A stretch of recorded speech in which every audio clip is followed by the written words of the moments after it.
오늘은 내가 어찌 아끼지 아니하겠느냐라는 제목으로 요나서 말씀 마지막 말씀인데요. 함께 나누겠습니다. 니느웨로 가서 하나님이 심판하신다라는 메시지를 선포하라는 그 명령을 요나는 거부했지요. 그는 니느웨가 아니라 다시스로 가기 위해서 배를 탔습니다. 하나님은 큰 풍랑을 일으켜서 요나가 다시스로 가지 못하게 막으셨습니다. 요나는 풍랑이 하나님으로부터 온 것을 알고 있지요. 그래서 자신을 바다에 던질 것을 요구했습니다. 하나님께 나아가는 것이 아니라 차라리 죽겠다라는 마음이었지요. 바다에 던져진 요나는 깊은 물속에 잠기게 되었습니다. 하나님은 요나를 생각하시고 큰 물고기를 보내서 그를 삼키게 했습니다. 죽는 것도 마음대로 안 되는 거지요. 물고기 뱃속에서 하나님의 뜻에 순종하겠다고 그는 결국 서원합니다. 하나님은 그 물고기에게 말씀하셔서 요나를 육지로 토해내게 하셨습니다. 요나는 한 3일 정도 돌아다녀야 하는 큰 성 니느웨에서 하루 동안 다니며 하나님의 메시지를 전했습니다. 그때 놀랍게도 니느웨 사람들은 하나님의 경고 메시지를 그대로 믿었습니다. 심판의 메시지를 들은 사람들은 서로에게 막 전달하기 시작했고 모든 사람이 금식을 선포하고 회개하는 마음으로 그죠? 굵은 베옷을 입고 하나님께 회개했습니다. 그 소문을 들은 니느웨 왕도 백성들과 함께 회개하라는 조서를 내리기도 했습니다.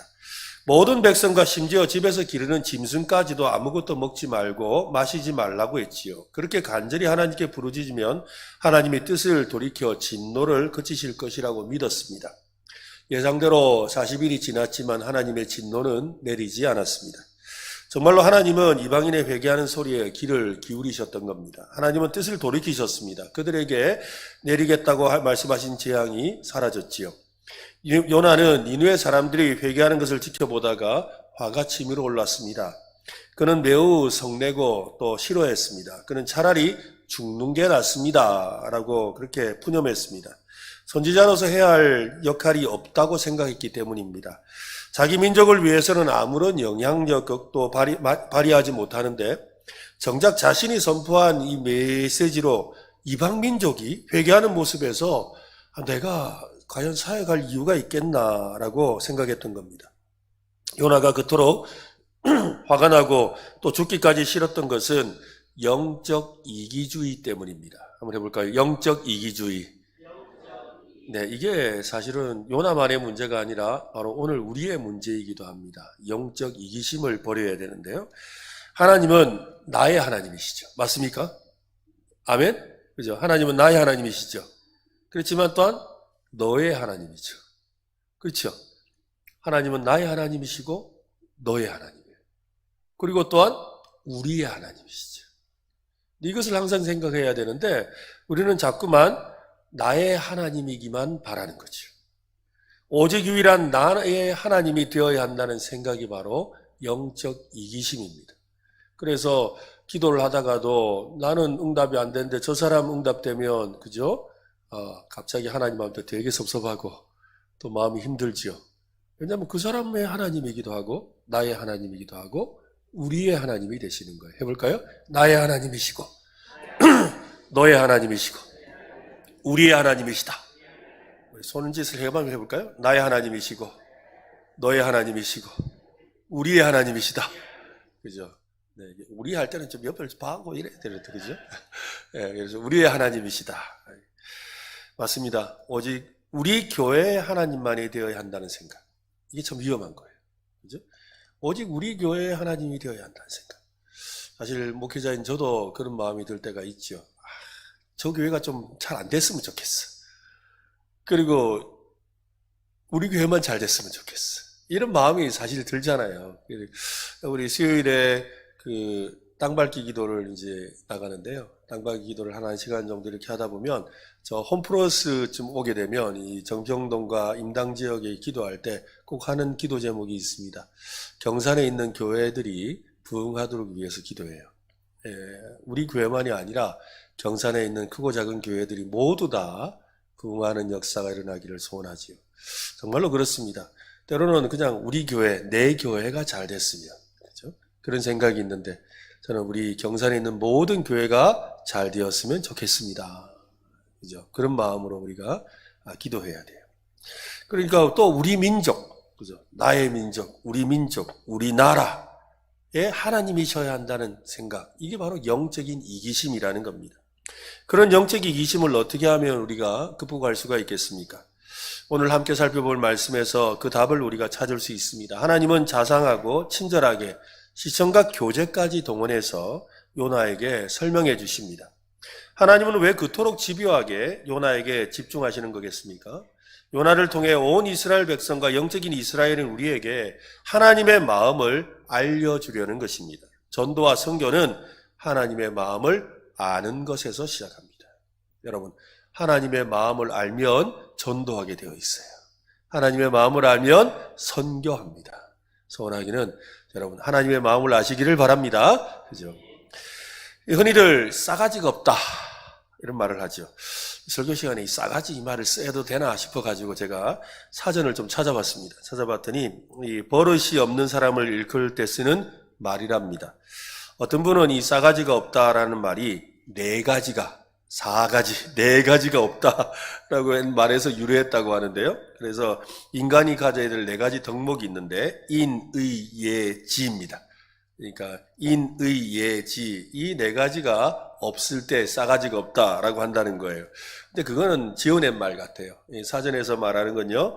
이 사전적으로는 싹수가 노랗다고 하는 그런 이야기 하잖아요. 이 싹수의 강원도와 전라남도 사투리입니다. 이게 싸가지라 그래요. 어찌되었건 이 싸가지라는 말은 그죠? 예의나 배려가 없는 사람을 속되게 이르는 말입니다. 어쨌든 여러분, 싸가지가 있어야 돼요. 있으시길 바랍니다. 그죠? 네. 사람 사이에서도 이 싸가지가 있어야 하듯이 하나님과의 관계에서도 싸가지가 반드시 있어야 합니다. 그것이 성도의 본분이지요. 싸가지 있는 신앙생활을 하시기를 바랍니다.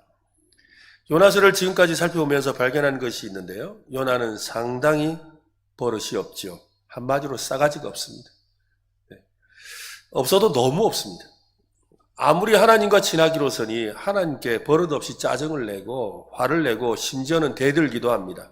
그런데 하나님은 오히려 요나에게 더 가까이 다가오셔서 일일이 설명해 주시고 그의 마음을 달래주는 것 같습니다. 하나님은 왜 그렇게 하실까요?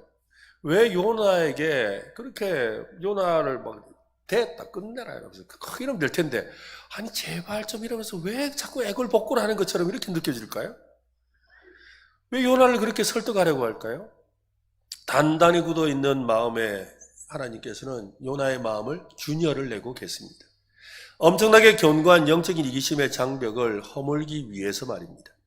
온 세상의 주관자이신 하나님께서 하찮은 미물과 같은 한 선지자를 위해 그토록 애쓰는 이유는 무엇이겠습니까? 그냥 쓸모없다며 내버리든지 죽여버리면 끝날 문제입니다. 하나님께서 굳이 요나를 집요하게 찾아다니면서 말씀하시고 기회를 주시는 이유가 무엇이겠습니까? 과장된 표현으로 그토록 애고라는 이유가 무엇이냐는 겁니다. 이것이 하나님의 사랑입니다.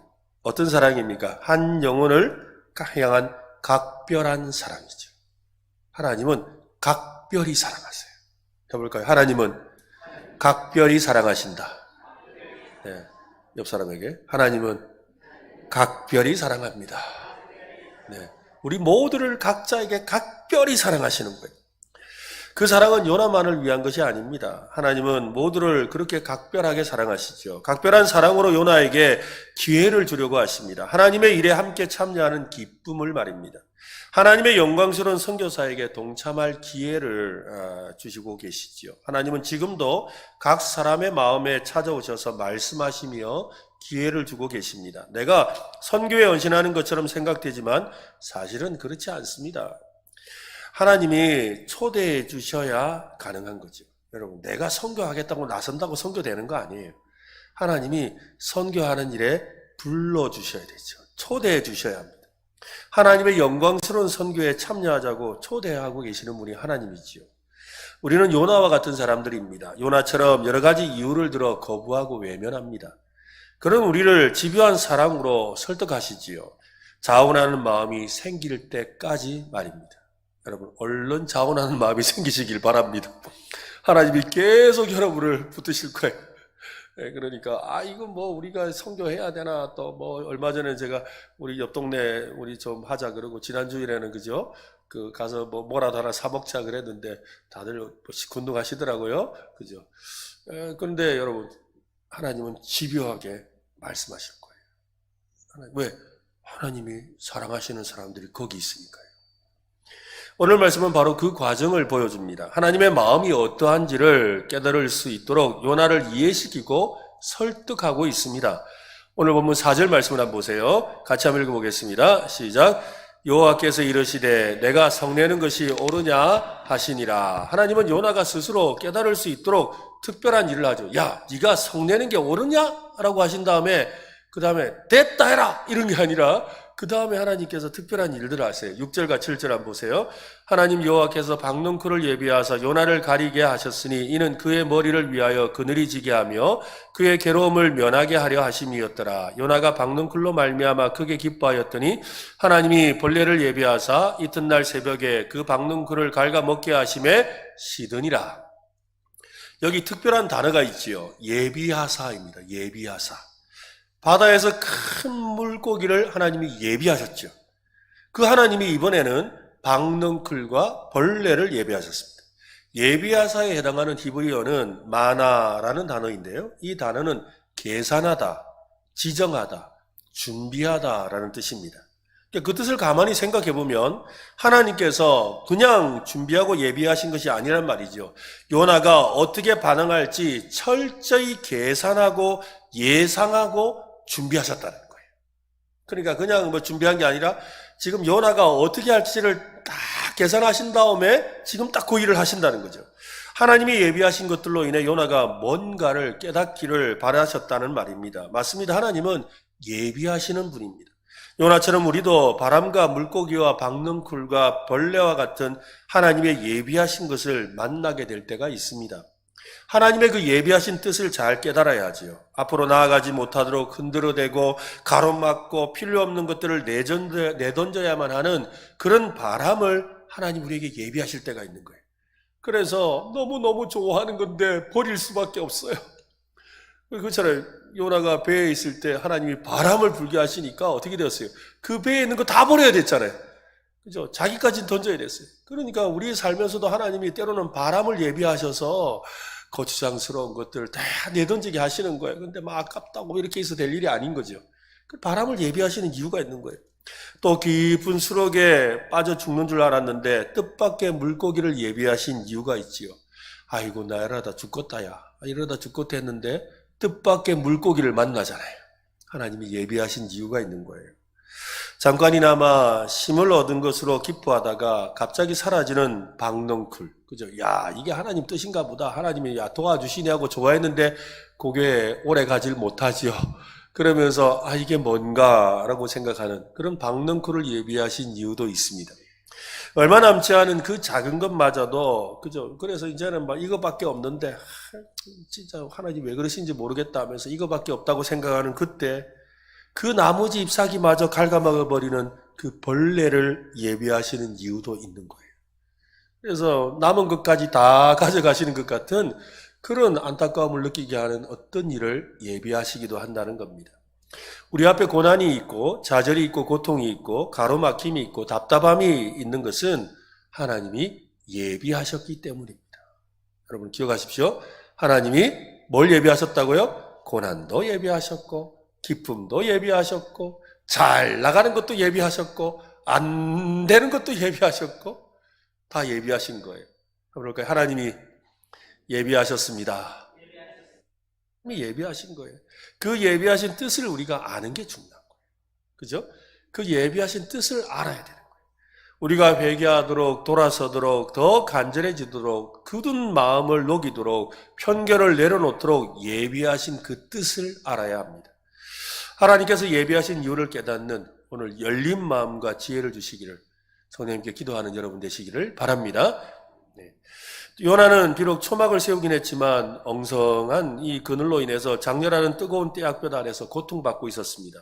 그때 어디서 생겨났는지 알 수 없는 박넝쿨이 급속하게 자라서 넓은 잎사귀를 펼쳐서 그늘을 제공해 주었지요.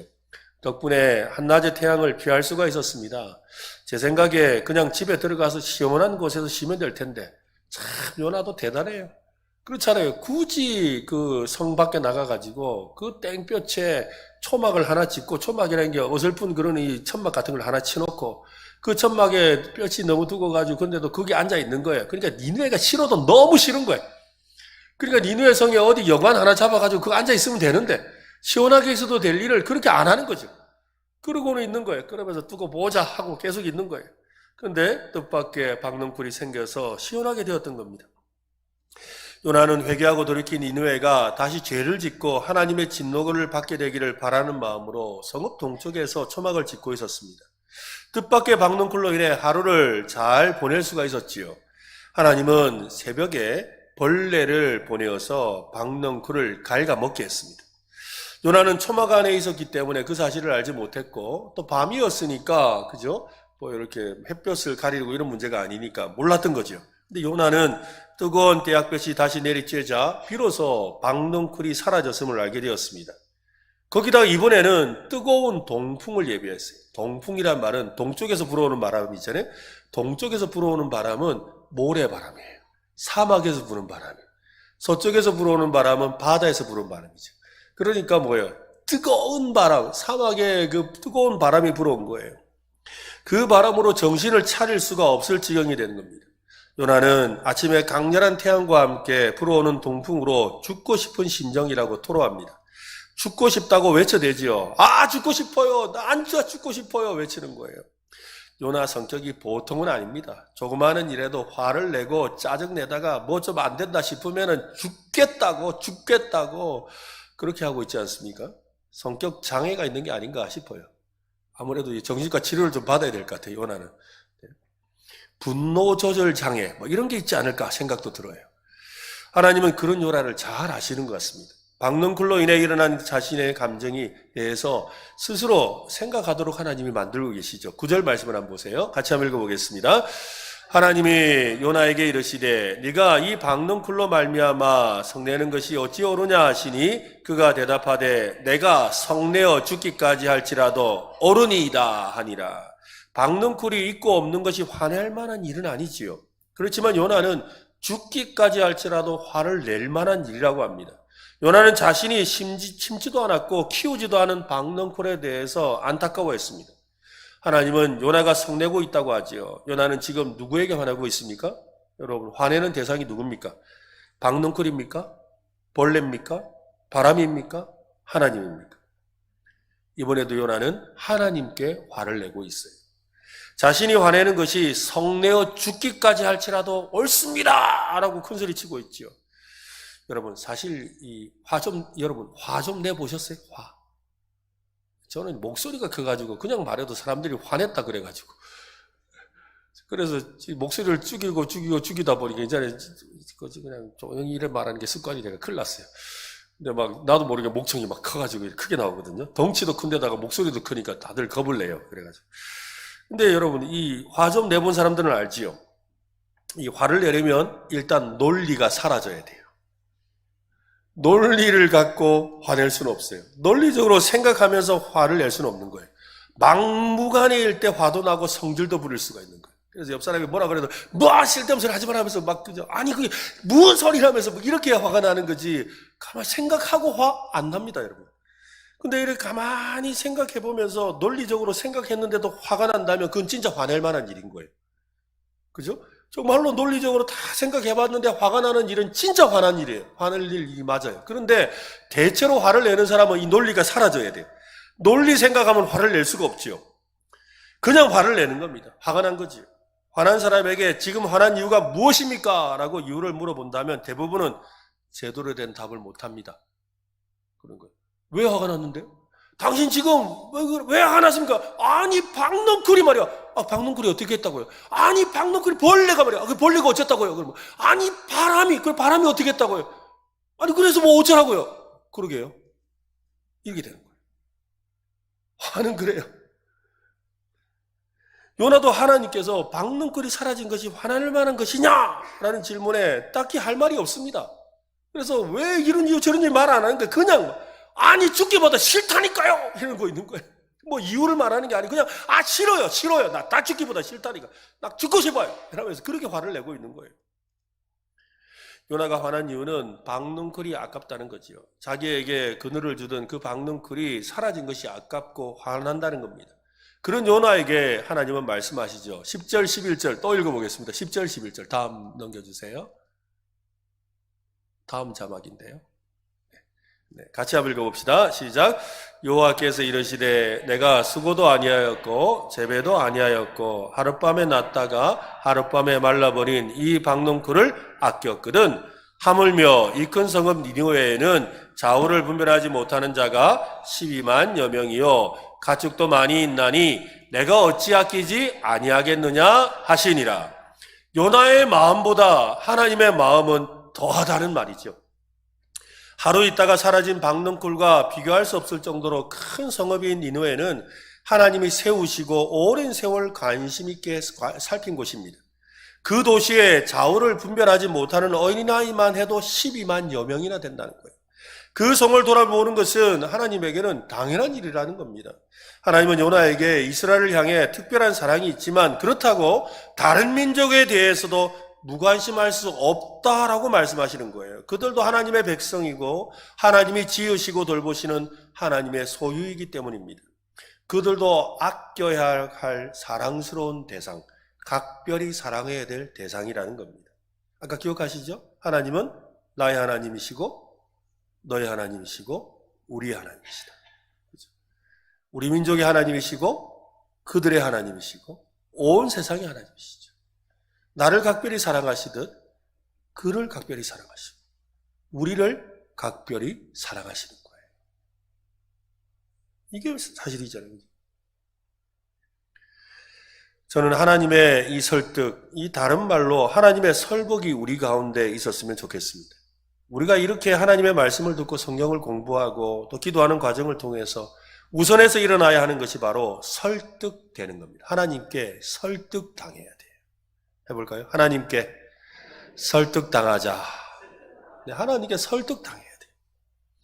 우리의 믿음은 그리 대단하지 않습니다. 우리 믿음은 자기중심적이고 이기적입니다. 그런 우리를 하나님은 설득하시죠. 강제하고 강요하시는 것이 아니라 요나에게 하신 것처럼 우리를 설득하십니다. 하나님의 설득에 순복하시기를 바랍니다. 그죠? 하나님의 설득에 순복해야 돼요.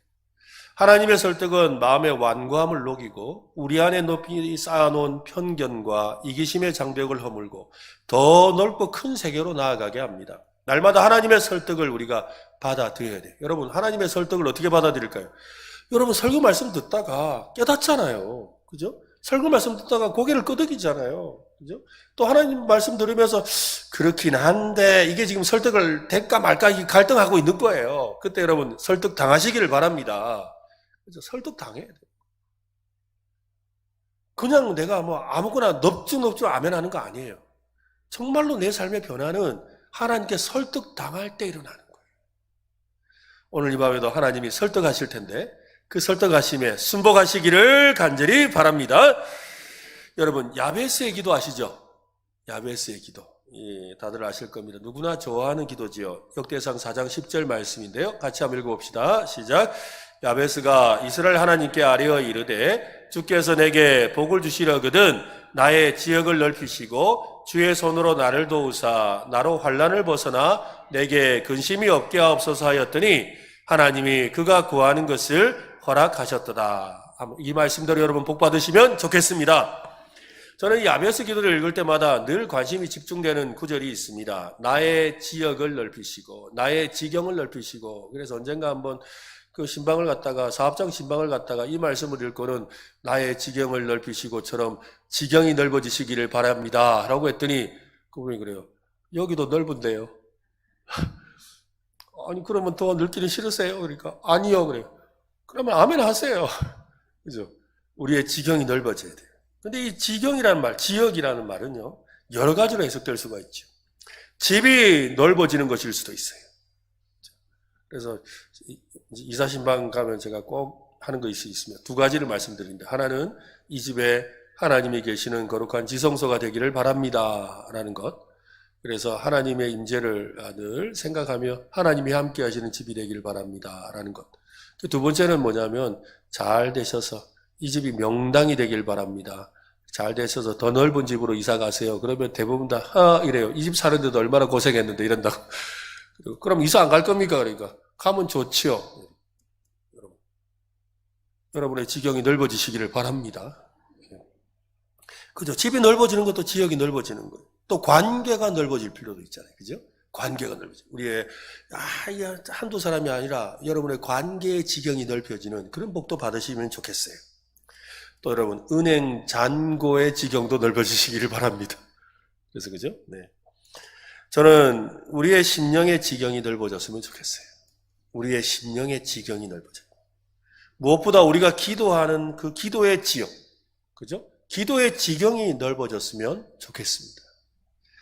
오늘 하나님께서 성을 내며 영적 이기주의에 갇혀있는 요나를 설득하는 장면을 통해 우리는 무엇을 배울 수 있습니까? 하나님은 요나가 지닌 생각의 지경을 넓혀주고 계시지요. 사역의 지경이 북이스라엘에 한정되는 것이 아니라 이방 민족에게까지 이르도록 넓혀주고 계십니다. 이 말은 그가 하나님께 기도해야 될 지경이 넓어졌다는 말이기도 합니다. 여러분, 우리도 기도의 지경이 넓어지면 좋겠어요. 그래서 금요기도회 때 우리가 경산을 위해서 특별히 기도하고 또 선교를 위해서 기도하는 이유도 우리의 기도 지경을 조금씩 넓혀가자는 겁니다. 이 달라스 윌라드라는 분이 있습니다. 유명한 영성신학자인데요. 그분이 마태복음 5장에 나오는 예수님의 전하신 팔복, 산상설에 나오는 이 팔복에 대해서 이렇게 해설을 붙였습니다. 한번 들어보십시오.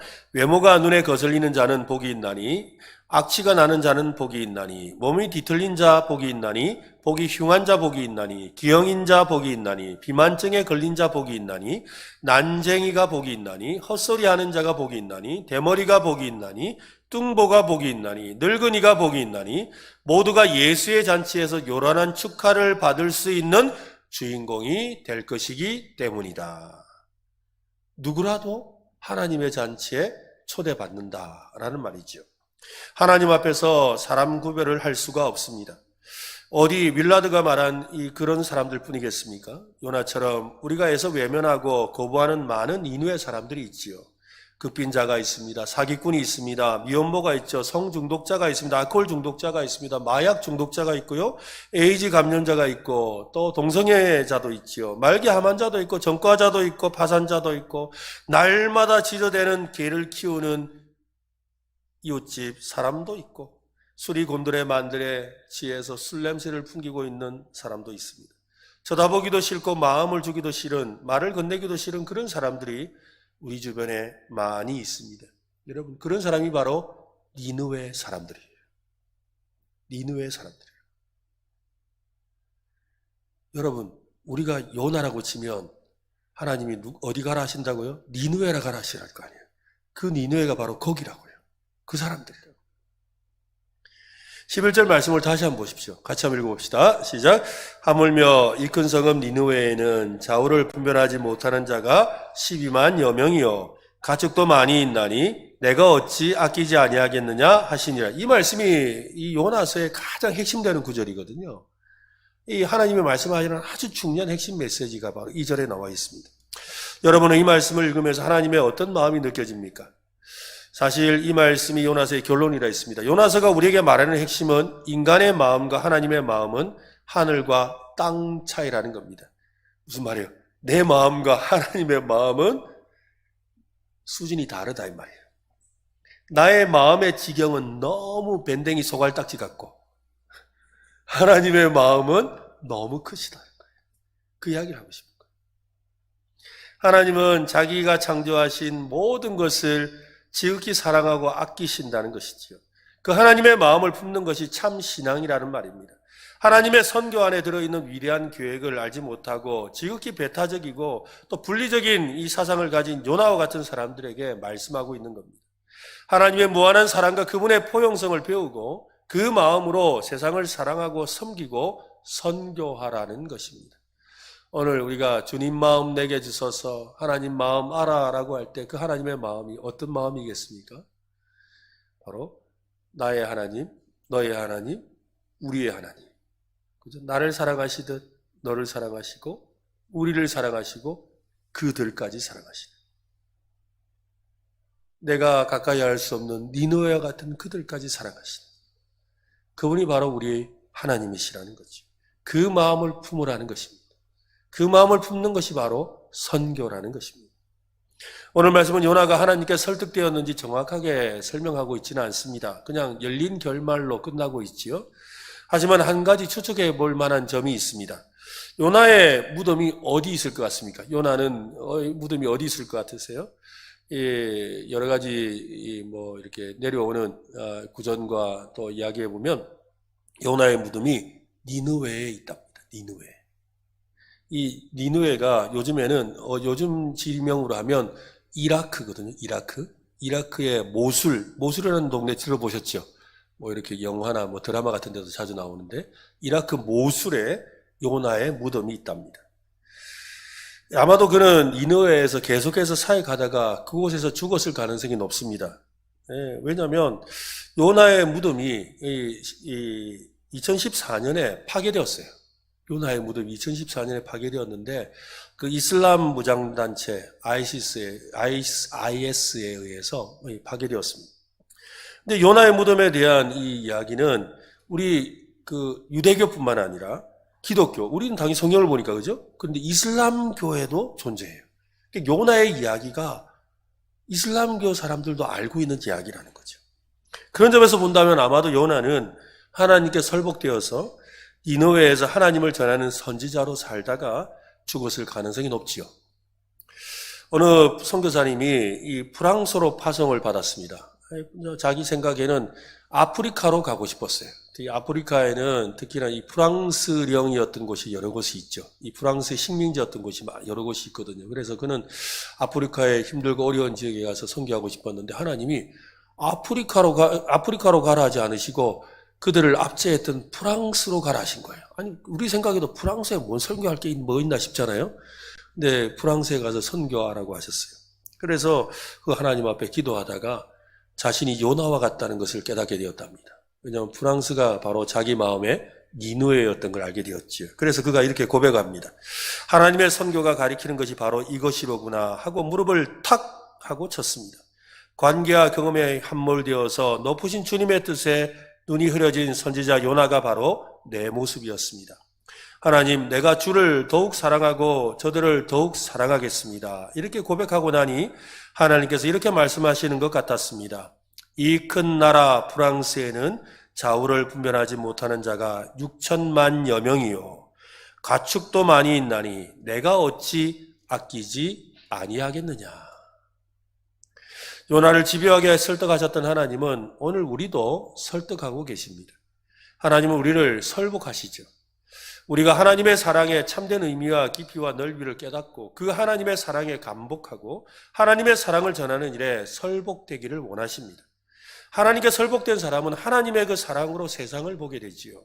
하나님의 자비와 사랑의 눈으로 세상을 보면 이전과 다르게 보이기 시작합니다. 세상의 모두를 아끼고 사랑하시는 하나님처럼 편견과 선입견이 없이 그들 모두를 소중한 존재로 보게 되는 것입니다.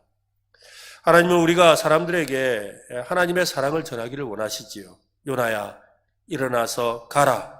그리고 니느웨에 가서 전하라고 하신 말씀은 오늘 우리를 향한 말씀입니다. 제가 전에 말씀드렸죠. 요나는 요나라고. 기억나십니까? 그죠? 요나는 누구라고요? 요나예요. 그러니까 하나님이 지금 요나에게 어디로 가라? 니느웨로 가라 말씀하십니다. 내가 어찌 아끼지 아니하겠느냐라고 하신 말씀도 우리를 향한 말씀이죠. 내가 가기 싫어하는 그 사람들, 저 사람은 예수 안 믿었으면 좋겠다 싶은 사람들, 저기까지라고 생각하는 그 사람들을 향해 하나님은 내가 어찌 아끼지 아니하겠느냐라고 말씀하십니다. 요나와 같은 우리에게 니느웨는 어디입니까? 여러분, 누구입니까? 무엇입니까? 오늘 성령님께서 우리에게 그 깨달음을 주셨으면 좋겠습니다. 우리 모두에게는 다 니느웨가 있습니다. 그 니느웨가 어디인지를 보여주시고 또 그들을 마음에서부터 품고 기도하게 되는 오늘 저와 여러분 되었으면 좋겠습니다. 그래서 우리의 기도와 섬김과 전도와 선교의 지경이 넓어지는 은혜가 임하고 또 우리 교회가 그런 지경이 넓어지는 역사가 일어나기를 예수님의 이름으로 축원합니다.